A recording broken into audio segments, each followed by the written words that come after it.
You're a squid when you hold ZL now. You're a kid when you let go of ZL now. Now that I've gotten that obligatory joke out of the way, I'll proceed with the important stuff.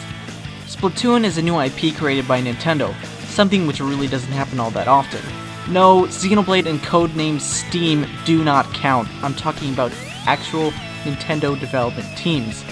This game in particular was created by Nintendo EID Group 2, a team mainly responsible for the Wii titles, Wii Sports, Wii Music, etc., and Animal Crossing games.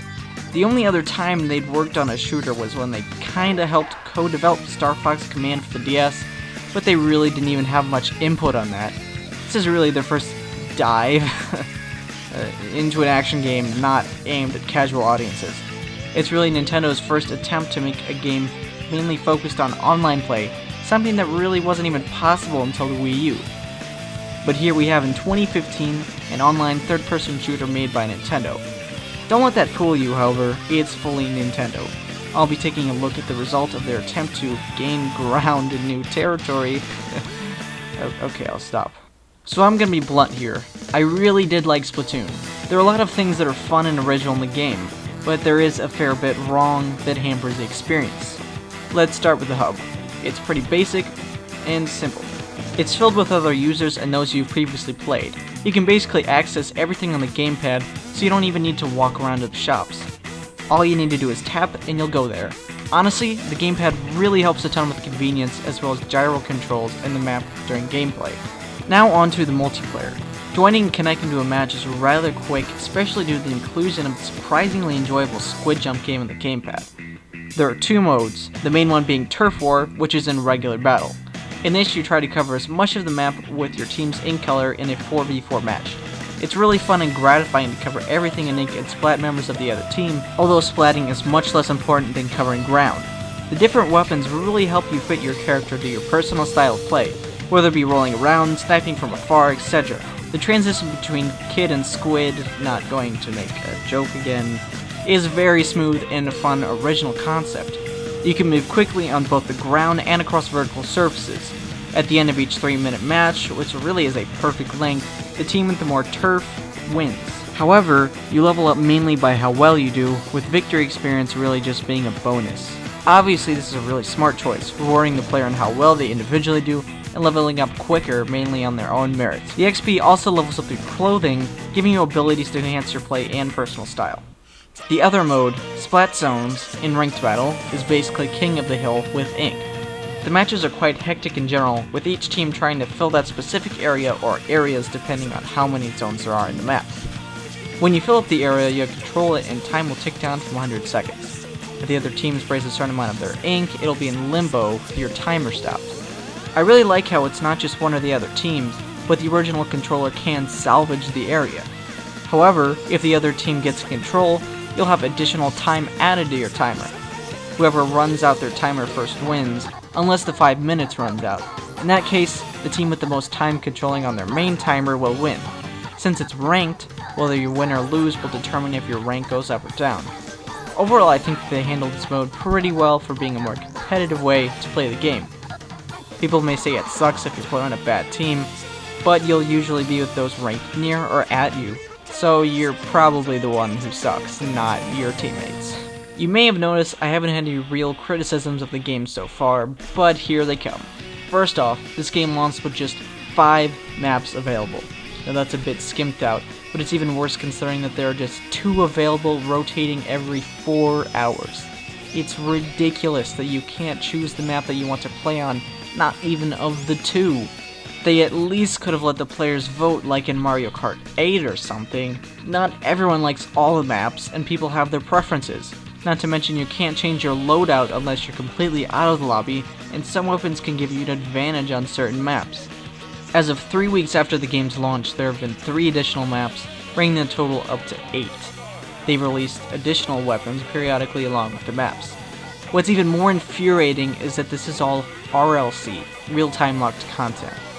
It was released on the disc, but Nintendo chose to restrict it until a certain time. In addition to RLC, we've got ALC, Amiibo locked content. For each of the 3 Splatoon Amiibo, there are a set of challenges to do. Not only that, but it lets you unlock costumes to use in the main game. In a content-deprived game, it makes no sense for Nintendo to make customers pay an extra $40 for the full game.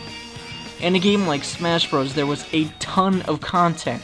You only needed to buy one amiibo, and what it did was very much extra.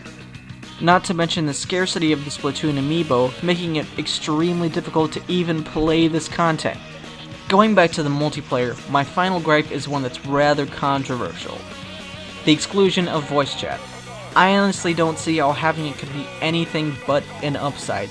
It adds better strategy and can be easily turned off. People always say how they don't want to listen to kids screaming, and that's why you can mute them. Is a mute button so hard to implement? So that's the multiplayer and such, but there was a single player campaign called Octo Valley that we mustn't forget about too. The plot is pretty much irrelevant, but I'll sum it up. Captain Cuttlefish informs you that the Octarians, the rivals of the Inklings, have stolen the Great Zapfish and other Zapfish. There's 27 levels plus boss battles, and the gameplay is sort of similar to Super Mario Galaxy, which is a very good thing.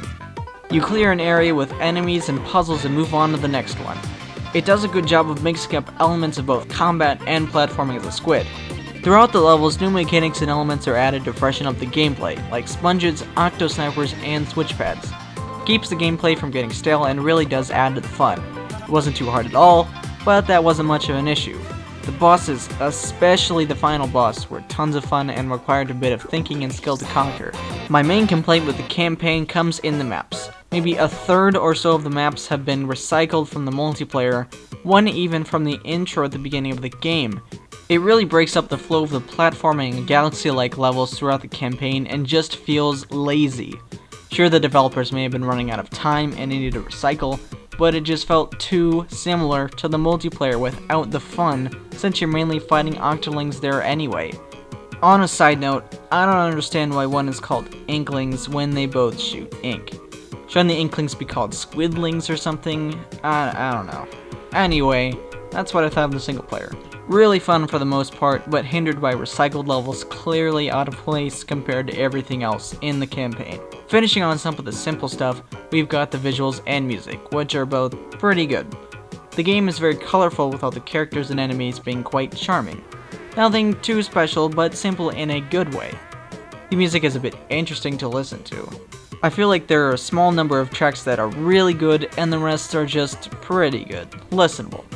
Not a whole lot of stuff that stands out, and that saddens me a bit because I really like the weird mishmashy, almost industrial rock sound it has.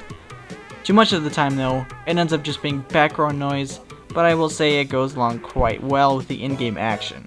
So basically, that is Splatoon. Really what it boils down to is that Splatoon is a wacky, fun, creative game. The fun is certainly hindered by several blemishes and restrictions, perhaps due to short development time, but that's still no excuse. Is it the game to buy a Wii U for? Probably not, although it definitely does excite quite a lot of people. Hopefully this game will lead to Nintendo trying new things and new IPs that it had been hesitant to try before. In the meantime, Splatoon is still going to last quite a while with the continued DLC over the summer and future. Perhaps I'll review that DLC or game in its final state, but as it is, I give Splatoon an 8.0 out of 10.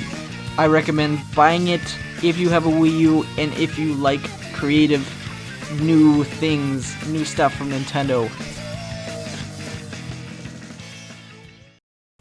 Thank you so much for watching this video.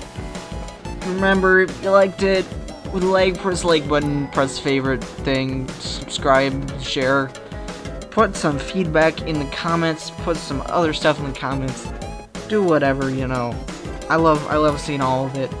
Thank you to DeKid Gaming. Check out his DeviantArt. He made this awesome Splatoon thumbnail that I'm using. Also check out his YouTube channel, DeKid Wii Trailers. Check it out. He's pretty cool. Thank you so much for the thumbnail. Thank you so much everyone for watching. I will see you next video. Until then, bye-bye. I haven't exactly mastered the end of the videos, so yeah.